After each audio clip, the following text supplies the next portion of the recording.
I'm down in Shropshire. I served in 93, 94, and those were great times. And fortunately, I was retired, but I found out I was working as hard with Rotary as I was at TMC. That's fun. Becoming president is a task that none of us can prepare for. Being head of TMC gave you a certain set of skills, but when you became president of our club and had to run 52 meetings a year, what surprised you about that? What skills did it force you to learn that you didn't have when you became president? Well, one of the things you better learn faster when you're president is your timing. How are you going to squeeze everything that everybody wants to do, including what you want to do, in a very short period of time, and have time for people to eat and enjoy each other? So that requires a bit of skill. I'll tell you, before I accepted the invitation to be a president, I went to Helen Middleton, who was our executive director at that time. I said, Helen, I don't know about your plans, but I've got to know if you're going to be here another year before I tell them if I'm going to be here. Helen said she assured me she'd be around. I said, Helen, I'm with you. So together we moved ahead. Tell us about, you were president 16 years ago. Tell us about what was going on in our club, our city, our country during that year. Well, I do remember that we were sort of getting over our kind of a recession, although not as bad as the one we're in today, but there were the effects of that, and there was a coming back. And I think there was some feeling of optimism that we were on the right track again. So I think the attitude was good and solid among our people here in Tucson, as well as nationally. What were the issues that you faced during your year as club president? 93, 94, was there some things that had to get resolved in our club that you had to tackle? Well, in looking back in the years and starting, it seemed to me that one of the things that we need to emphasize because of our mission was simply being aware of what our community is and what its needs are. If you're going to be of service, you've got to know your community. And being sure that we emphasize that was very, very important to me. And I thought that was good, and the programs did that, and our projects did that. And I hope that folks had as much fun as I did those years. Were there some memorable programs, some ones that you were proud of bringing to our club? You know, I don't recall a particular program that just made me jump up and down, except that everyone did.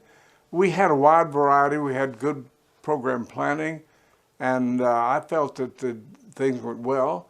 There were lots of things that, you know, you kind of add to the program as things go on. I can remember, for example, when I woke up one morning while I was president, and the Star had done a special feature on the salaries of people that were in either public places or not-for-profit places. How would you like to wake up in the morning and the Star had your salary and the value of all your benefits in the front page of the paper? So in meeting my Rotarians, I knew I'd get a real rousing that morning. I was prepared for that. So I indicated, there's such a good morning in Tucson. I hope we'd all have fun. And I thought one of the things that we would do to have fun, we'll all get up during the program today and tell each other how much money we made. Who was on your board that year? I mentioned a couple of names. Who were your officers? And what were the goals that you set as a management team?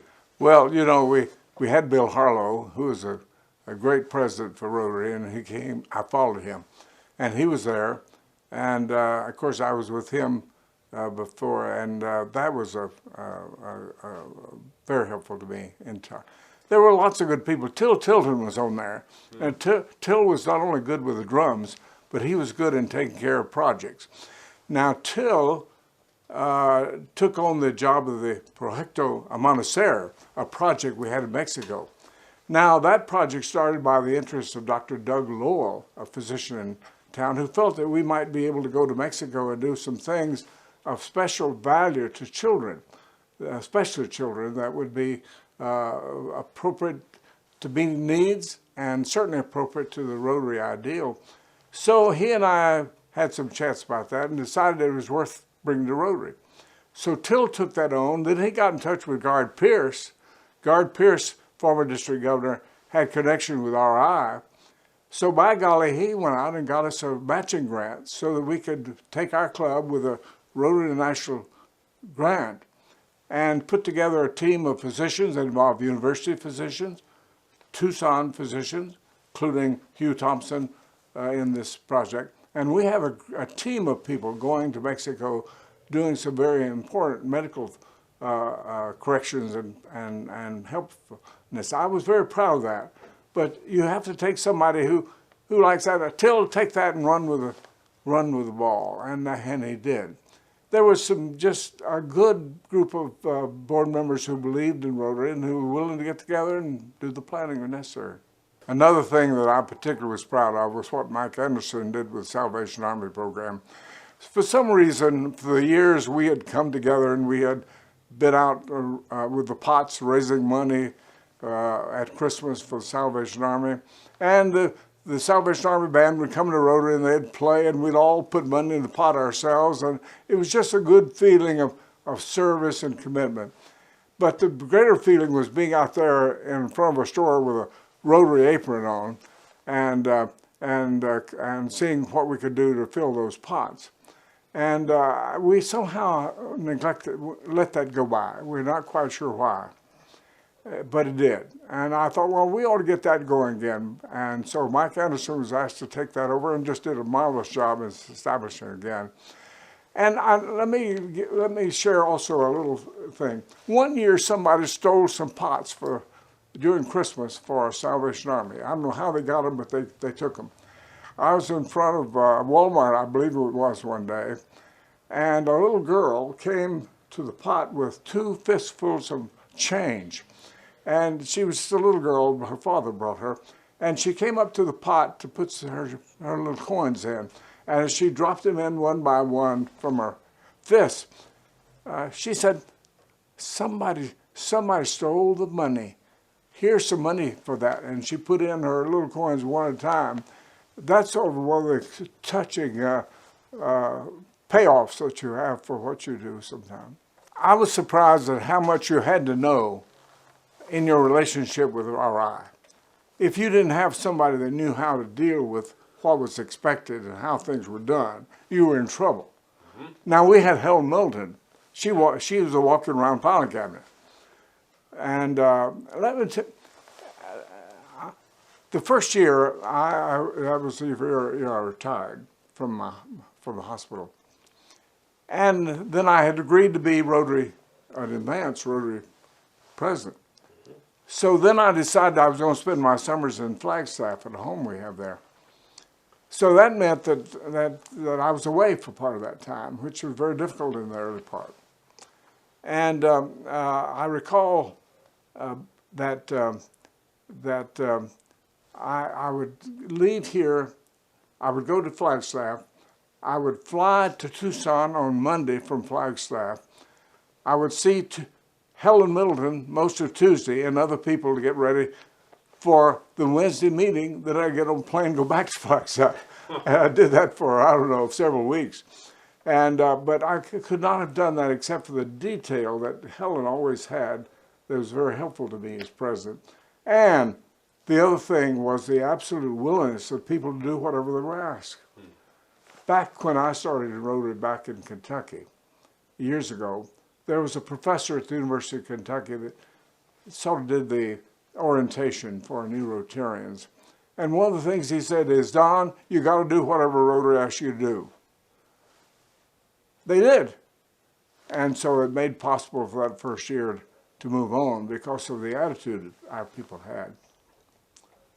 Of course, I'm not sure what they thought very well of me because I was a heavy finer when I was president. I thought if people were going to be so notorious, do famous things, and had money to spare, they would be glad to share that with Rotary. We had some absolutely marvelous people who had a great sense of humor.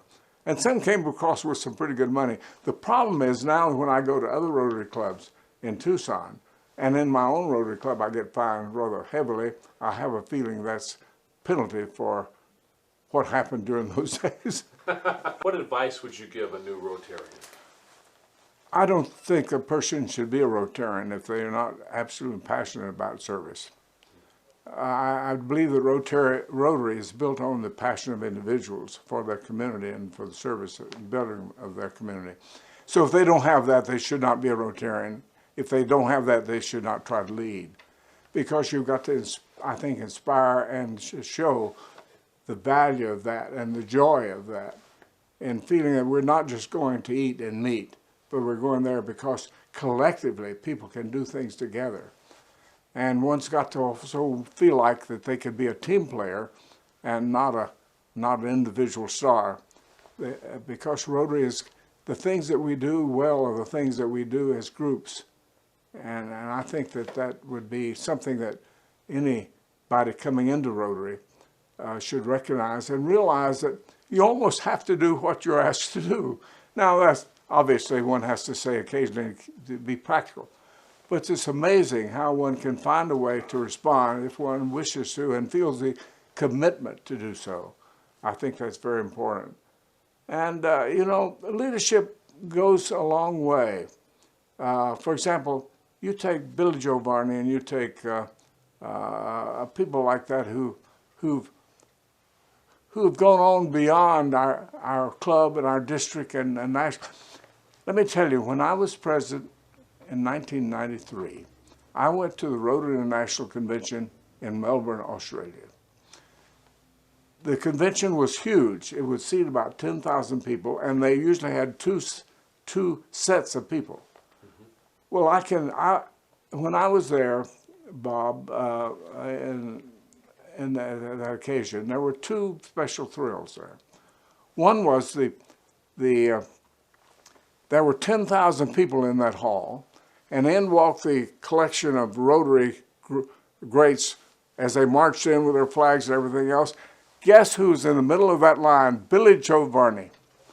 There he was from Tucson, Arizona, and Melbourne, Australia, representing us and the rest of the world.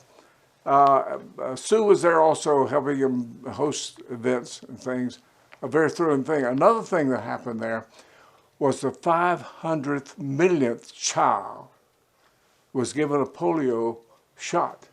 500 million. And here we are today, about ready to close that out by the extra push to just get rid of it. And I thought that was a remarkable experience. That has something to do then with the attitude you have when you come back and what you try to convey and inspire. You need those chances, but you need the kinds of people like Billy Joe who are willing to go on in advance and do things way beyond what most of us are willing to do. If you're accustomed to saying no, you never will get the full benefits of Rotary. You just won't. Because Rotary is a part of the bigger theme of each other, of the community and the world. So I do believe that that's an important frame of mind. I hope that when we're looking for members, that we will look for that trait, because I think that's a key to the success.